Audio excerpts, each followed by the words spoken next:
저는 지난 영상들을 통해 테크노스 저펜이라는 회사가 아케이드에서 새로운 장르를 만들고 아케이드 산업의 중심에 섰으며 열혈 시리즈라는 간판을 앞세워 가정용 게임기 시장에서도 이름을 알렸던 이야기들을 전해드렸습니다. 하지만 경제학이나 경영에 대해서 조금이라도 관심이 있는 분들은 한 가지 의문을 가지게 되셨을 수도 있습니다. 버블 경제 붕괴와 사업 번성이 겹쳤다고 해서 테크노스 저펜 정도의 체급을 가진 회사가 단 3년 만에 망할 수 있나? 라는 의문 말이죠. 오늘 게이민에서는 테크노스 저펜의 몰락이라는 사건을 다각도로 살펴보며 재구성해 보겠습니다. 테크노스 저펜이라는 회사를 이해하기 위해서는 가장 먼저 이 회사의 창업자인 타키 쿠니오라는 사람에 대해서 알아야 합니다.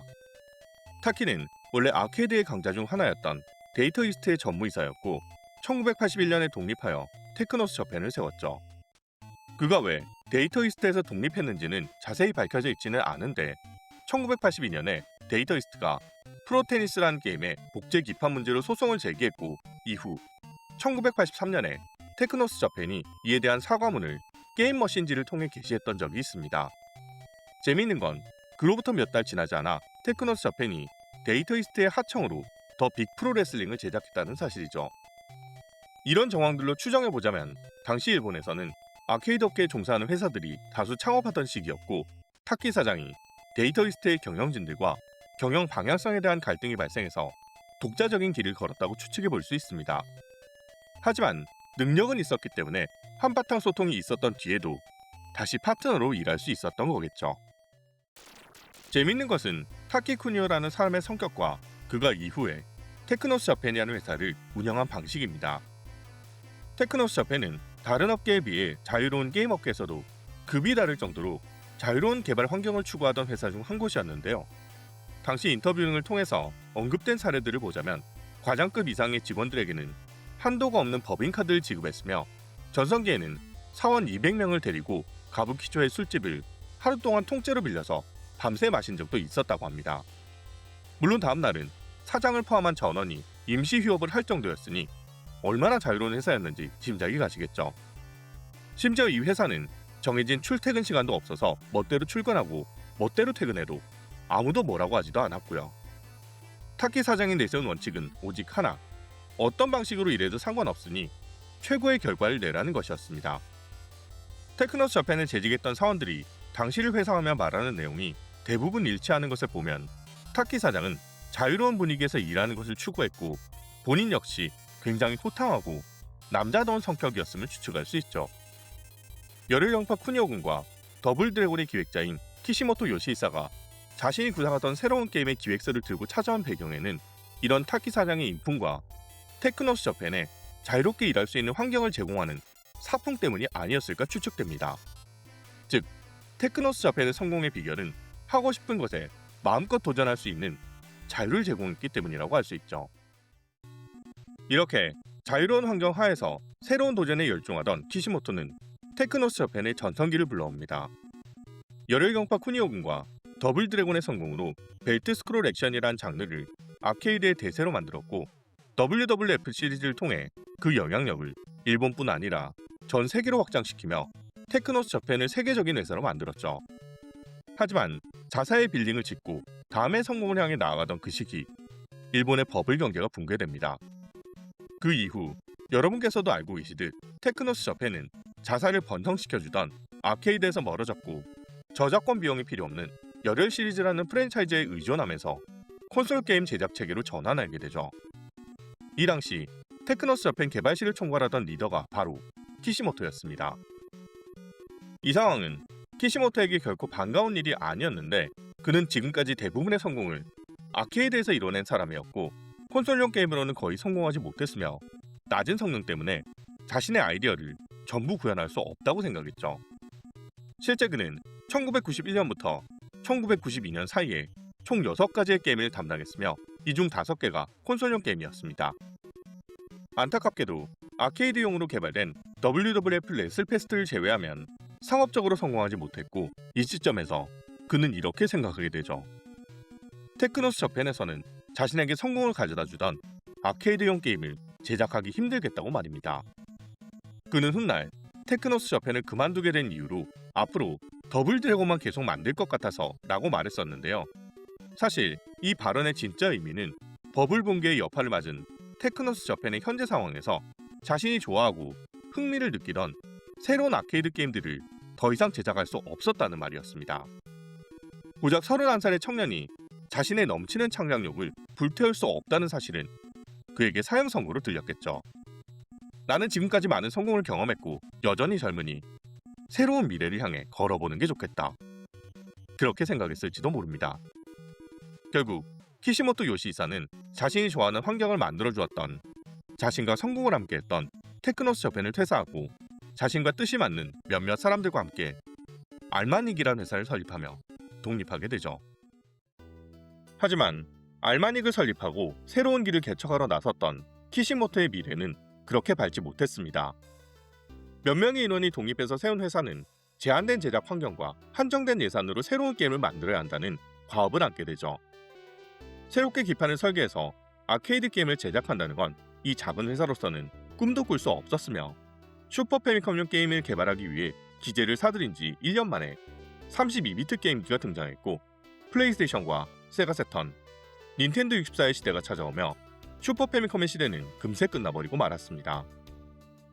1995년부터는 플레이스테이션과 세가 세턴으로도 게임 개발을 시작했지만 동원할 수 있는 인력도 자금도 뻔한 알마닉은 1년에 게임 하나를 제작하기도 벅찼고 그나마 성공한 게임도 없었죠. 2000년부터는 심플 1500 시리즈의 개발을 끝으로 플러스2라는 패밀리 레스토랑형 단말 사업에 참여했으나 이 단말기 사업 역시 2004년에 무너지면서 그는 독립 이후 계속해서 실패만 거듭하며 고배를 마시게 됩니다. 벨트 스크롤 액션이라는 새로운 장르를 탄생시키며 아케이드를 점령하던 더블 드래곤과 WWF라는 게임으로 전 세계를 열광시켰던 게임 제작자의 경력이라고는 도저히 믿을 수 없을 정도였죠. 그렇게 키시모토는 테크노스 저펜을 떠나 단 한 번도 제대로 된 성공을 맞이하지 못했고 그의 부재를 버티지 못했던 테크노스 저펜 역시 1995년 연말에 도산하면서 그들의 꿈은 산산이 흩어졌습니다. 여기에서 이야기가 끝나면 테크노스 저펜의 몰락이라는 이야기는 자유로운 환경을 제공하던 한 회사와 그 환경에서 최고의 능력을 발휘할 수 있던 천재가 이어지면서 전개된 비극으로 마무리되는 것처럼 보입니다. 그러나 안타깝게도 테크노스 저펜이라는 회사가 몰락하게 된 진짜 이유는 조금 더 잔인하게 전개되죠. 이야기를 이어나가기 전에 제가 이 영상을 제작하는 과정에서 확인한 누군가의 메시지를 먼저 보여드리겠습니다. 요시다 씨보다 입사가 빨랐던 전 테크노스 사원이자 도산 전에 퇴직한 오가타라고 합니다. 타사의 스카우트로 개발 인원이 부족해진 적은 없으며 타사로 이직한 것도 담당하던 게임 제작을 끝낸 뒤입니다. 테크노스 저펜은 다운타운 계열과 스포츠, 여류 같은 식으로 팀이 나뉘어 있지 않았습니다. 팀 편성은 항상 유동적이었고 한 타이틀이 끝나면 해체해서 신작을 만들거나 작업 중인 팀을 도왔습니다. 내부 인원들 간에 일부는 대립이 있었지만 파벌로 나뉘어 있었던 것도 아닙니다. 사장이 개발의 방향성을 독단적으로 지시하지도 않았고 항상 개발실을 맡겼으며 당시 총괄을 맡고 있던 개발팀의 리더가 퇴직 후 독립하면서 그 시기에 여러 가지 일이 일어났습니다. 열혈 시리즈만 계속 발매했던 건 영업이익을 가장 많이 얻을 수 있다는 영업부의 제한 때문이었고 당시 이 작품들의 흥행이 하향세를 걷고 있었던 것도 아니었습니다. 2024년 3월 26일, 8월 31일자로 작성된 이 글을 남긴 콘이라는 사람이 누군지 모르는 분이 계실 텐데요. 이 사람은 1985년에서 6년 사이에 테크노스 저펜에 입사했던 오가타 코우지로, 쿠니오 및 더블 드래곤 시리즈의 캐릭터 디자이너입니다. 즉, 먼저 언급한 키시모토와 비슷한 시기에 테크노스 저펜에 입사해서 대부분의 히트작들의 캐릭터들을 디자인했던 사람이죠. 이 글을 본 대부분의 사람들은 당시 개발팀의 리더였던 키시모토의 퇴사가 큰 영향을 미쳤구나는 사실만 인지하게 됩니다. 실제로 키시모토의 독립은 테크노스 저펜의 몰락에 방아쇠를 당긴 엄청난 사건이었죠. 하지만 이것이 테크노스 저펜이라는 회사의 몰락을 설명하는 결정적인 증거라고 보기는 어렵습니다. 저는 오히려 이 대목에 집중하게 되었는데요. 바로 테크노스 저펜의 개발팀은 독립된 팀으로 나뉘어 있지 않았다는 사실입니다. 1980년대 중후반 이후 게임 업계는 보다 효율적으로 게임을 제작하기 위해서 시스템을 구축하기 시작합니다. 그 대표적인 것이 특정 IP를 개발하는 별개의 팀을 독립적으로 구성하는 것이었고, 이는 당시 업계의 선두주자였던 모든 게임 회사들이 그랬는데요. 대표적으로 캡콤은 1985년부터 팀을 나눠서 게임 제작을 관리했으며, 닌텐도 역시 개발 1과, 2과 등으로 부서를 나눠서 관리했습니다. 스퀘어도 마찬가지인데 1팀이 파이널 판타지, 2팀이 사가 시리즈, 3팀이 성검전설이라는 식으로 전분화시켰죠. 그러나 테크노스 저펜이 도산한 1995년까지 재직했던 오가타 씨의 증언에 따르면 테크노스 저펜은 이런 시스템이 구축되지 않았습니다. 테크노스 저펜은 전성기에 200여 명이 근무하던 꽤 큰 회사였음에도 불구하고 왜 이런 1980년대 전반의 제작 방식을 고집했던 걸까요? 그 이유를 추정해보자면 먼저 언급했던 테크노스 저펜의 창립자인 타키 쿠니오 사장의 성향 때문이라고 볼 수 있습니다. 테크노스 저펜은 데이터 이스트에서 개발의 방향성 차이로 창업한 회사라고 추정된다고 서두에서 말씀드린 바 있는데, 타키 사장은 자유로운 개발 환경이야말로 양질의 게임을 만들 수 있는 원동력이 된다고 생각했었죠. 즉, 테크노스 저펜이라는 회사는 특정 IP나 시스템이 아니라 재능을 가진 인력에게 좋은 개발 환경을 제공하며 성공한 회사였다는 겁니다. 테크노스 저펜이라는 회사의 성공 과정 자체가 끊임없는 도전과 자유로운 환경으로 인해 이루어졌다는 걸 생각하면 더더욱 그렇겠죠. 그러나 버블 붕괴가 찾아오면서 회사는 자금난에 시달리게 되고 이 구조에 균열이 생기게 됩니다. 사실 테크노스 저펜쯤 되는 회사라면 이 시기 자금을 마련할 방법은 얼마든지 있었는데, 대표적인 것이 주식 상장을 통한 IPO인데요. 놀랍게도 테크노스 저펜은 도산하는 그날까지 비상장 회사였고, 은행과 금융업체들을 통해서만 자금 문제를 해결하려 했습니다.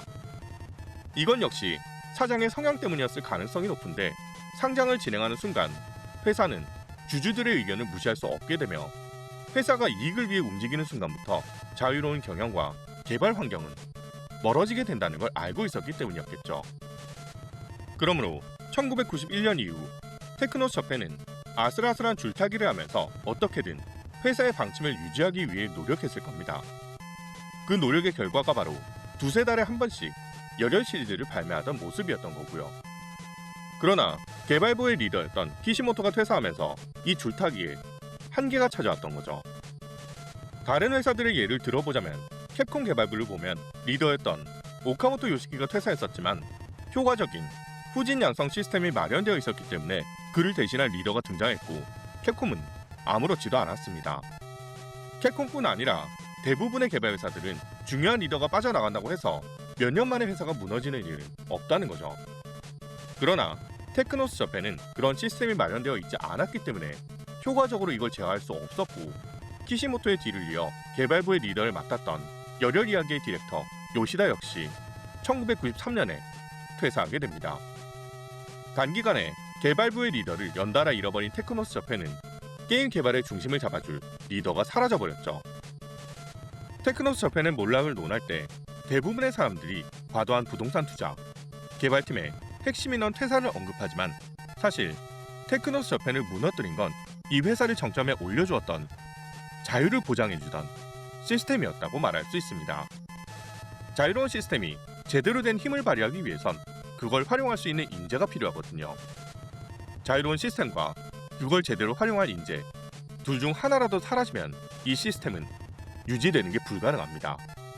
즉, 테크노스 저펜은 타키 쿠니오 사장이라는 사람이 과거에 자신이 경험했던 관료적인 조직이 싫어서 만든 곳이었고, 그 자유가 회사의 전성기를 가져왔지만 그 시스템의 핵심인 몇몇 인원이 사라지면서 유지될 수 없었기 때문에 무너지고 말았던 거죠. 정확하게 말하자면 테크노스 저펜은 일반적인 게임 회사가 아니라 그 자체가 거대한 프로젝트 집단이었다는 말입니다. 이듬해인 1994년에는 데이터 이스트를 나와서 함께 테크노스 저펜을 창립했던 한야 타카시까지 아틀러스를 이적했고, 그 외에도 여러 핵심 인사들이 빠져나가면서 사실상 이미 붕괴되고 있는 상황이라고 해도 좋았습니다. 그리고 지금부터 제가 말씀드리는 내용은 확정된 정보가 아니라 파편화된 단서들을 바탕으로 제 나름대로 추론해본 것이니 그냥 재미로만 들어주시면 좋겠네요. 재미있는 건 이 회사에서 일했던 사람들 중에 그 누구도 타키 쿠니오라는 인물을 원망하거나 경영을 잘못했다는 평가가 없다는 점입니다. 사실 테크노스 저팬이라는 회사는 굉장히 급작스럽게 붕괴되었고, 이런 회사들은 의뢰, 임금 체불이나 퇴직금을 미지급하게 일수이며 그로 인해 경영진을 원망하거나 책임 공방이 오가곤 하죠. 하지만 타키쿠니오와 테크노스 저팬은 전혀 그런 사례가 보고되지 않거든요. 제 예상에는 이 시점에서 타키쿠니오 사장은 회사가 오래가지 못할 것이라는 걸 알고 있었으리라 추측됩니다. 그래서 사람들에게 이직을 준비하라고 귀뜸해주고, 그럴 여력이 없었던 사람들에게는 권고사직을 하면서 그들에게 퇴직금을 지급하고 실업급여를 받을 수 있게 조치하면서 회사의 부도를 조용히 준비하고 있었던 게 아닐까요? 실제 이 회사의 중요 인물들의 퇴사는 테크노스 저팬이 도산하기 전인 1994년에 대부분 이뤄졌습니다. 심지어 아까 보여드렸던 오가타 씨의 말에도 사장에 대한 원망이 없었고 오히려 두둔한 데다 이 사람도 도산 때까지 남아있지 않았거든요. 일반적으로 일본에서 회사가 도산할 때 채권단의 금액 회수보다 직원들의 노동 임금이 우선되지만 그 상한선은 3개월치의 급여로 제한됩니다. 하지만 테크노스 저팬에서 3년 이상 일했던 직원들은 상당히 많았을 테고 그들이 끝까지 남았을 때 받을 수 있는 금액은 제한적이죠. 타키쿠니오라는 사람의 성격과 당시 재직했던 사람들의 평가를 미뤄봤을 때 충분히 가능성이 있는 일입니다. 물론 이런 이야기를 대외적으로 하게 되면 채권자들이 가만히 있지 않았을 테니 대외적으로는 결코 말할 수 없는 일이죠. 테크노스 저팬이라는 회사의 흔적을 살펴보면 1993년부터 도산하는 1995년 말까지의 기록이 일절 없습니다. 또한 당시 일본 제도상으로 회사 사정에 의한 퇴직자는 퇴직금과 실업급여를 통해 재취업을 준비할 수도 있었죠. 실제 그런 식으로 상황이 흘러갔다면 테크노스 저팬은 자유로운 회사를 만들고 싶었던 창업자가 자유로운 개발 환경을 제공하는 회사를 만들기 위해 일부러 그 구조를 시스템화하지 않았으며 그로 인해 핵심 인물들의 후임자를 양성하지 못했고 그들이 몇 명 이탈하자 구조를 유지하지 못한 것입니다. 그렇게 회사가 회생불능이 될 것으로 판단한 타키쿠니오는 직원들부터 살리기 위해 단계적으로 구조 조정을 진행했고 최종적으로 최소한의 인원만 남기면서 개발 중이던 게임 작업을 마무리하고 본인이 채무를 떠안으면서 회사가 소멸한 것이 되죠. 그래서 타키쿠니오 사장이 빚 때문에 야쿠자에게 쫓겨다니다 죽었다는 말도 안 되는 소문이 퍼졌던 것은 아니었을까요? 물론 이를 입증할 결정적인 증거는 존재하지 않고 이는 전부 제가 파편적인 정보를 바탕으로 생각한 추론입니다. 하지만 적어도 지금까지 남아있는 기록 속의 타키쿠니오는 책임을 회피하지 않고 마지막까지 회사를 지킨 사람일 가능성이 높죠. 테크노스 저팬이 몰락한 이유는 갑작스럽게 찾아온 버블 붕괴로 인한 재정 상황의 악화에 더해 자유로운 개발을 우선시하는 회사의 시스템이 체계적인 개발 인력의 육성을 할 수 없게 만들었고 거기에 더해 핵심 개발 인력이 차례차례 이탈하면서 과거와 같은 개발 역량을 잃어버리게 되었다는 것이 진짜 이유라고 할 수 있습니다. 누구보다도 자유를 사랑했던 사장이 직원들에게도 그 자유를 주었기에 몰락해버린 꽤나 비극적인 이야기인 셈이죠. 1995년 연말에 테크노스 저팬은 도산하면서 역사 속으로 사라지게 됩니다. 하지만 그들의 이야기는 여기서 끝나지 않았고 2004년에 게임보이 어드밴스로 더블 드래곤 어드밴스라는 게임이 발매되죠. 이 작품에는 타키쿠니오와 키시모토 요시이사, 요시다 미츠히로가 다시 한자리에 모여 있었습니다. 회사가 사라진 지 8년이 지난 뒤였지만 그들은 다시 한번 더블 드래곤을 만들어보자는 사장의 부름에 응했죠. 테크노스 저팬이라는 회사는 더 이상 존재하지 않았지만 타키쿠니오는 여전히 그들의 사장이었던 겁니다. 생각해보면 테크노스 저팬이라는 회사는 처음부터 끝까지 단 한 사람의 생각대로 움직인 회사였죠. 관료적인 조직이 싫어서 회사를 만들었던 그의 철학이 자유로운 환경에서 모두가 함께 일하고 싶다는 그 한 가지 원칙이 더블 드래곤과 열혈 시리즈를 탄생시켰습니다. 그리고 같은 이유로 그 회사는 핵심 인력 몇 명이 빠져나가는 순간을 버티지 못하고 무너졌죠. 테크노스 저팬의 성공도 실패도 모두 같은 곳에서 시작된 셈입니다.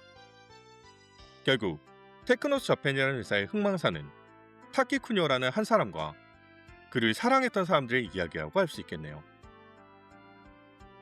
누구보다 자유를 사랑했던 사람이 설립한 게임 회사 테크노스 저팬의 몰락과 관련된 이야기는 여기까지입니다.